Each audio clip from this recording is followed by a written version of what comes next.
दोन प्रकारे ही insurance policy तुमची मोतियाबिंदू शस्त्रक्रिया कव्हर करू शकते. पहिला प्रकार आहे ज्याला आम्ही रिइम्बर्समेंट म्हणतो.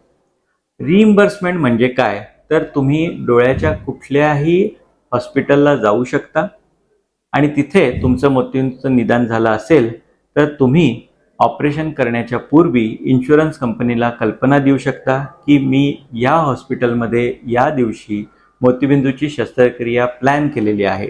याचा ज्यावेळी एक ॲक्सेप्टन्स मेल इन्शुरन्स कंपनी तुम्हाला देते तर त्यानंतर तुम्ही त्या हॉस्पिटलला त्यांच्या बिलाची रक्कम पूर्ण भरून तिथे तुम्ही ऑपरेशन करून घेऊ शकता आणि त्यानंतर हे जे ओरिजिनल रिसिट्स आहे, तुम्ही जो खर्च केलेला आहे, या सगळ्या डॉक्युमेंट्स आणि डिस्चार्ज पेपर्स तुम्ही नंतर इन्शुरन्स कंपनीला सबमिट करू शकता आणि त्यानंतर तुमचा जो झालेला खर्च आहे तो इन्शुरन्स कंपनी त्यांच्या नियमानुसार आणि तुमच्या पॉलिसीनुसार तुम्हाला ती देईल.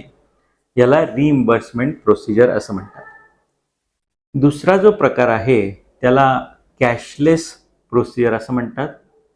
कॅशलेस प्रोसिजर ही तुम्ही अशाच हॉस्पिटलमध्ये करून घेऊ शकता ज्यांच्याबरोबर ऑलरेडी इन्शुरन्स कंपनीचं टायअप आहे, त्यालाच नेटवर्क हॉस्पिटल असं म्हटलं जातं.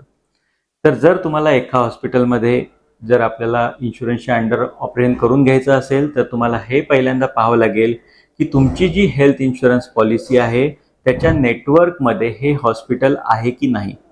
जर ते असेल तर तुम्हाला कॅशलेस ऑथरायझेशनसाठी तुमचं पुढच्या टप्प्यामध्ये तुम्ही जाऊ शकता.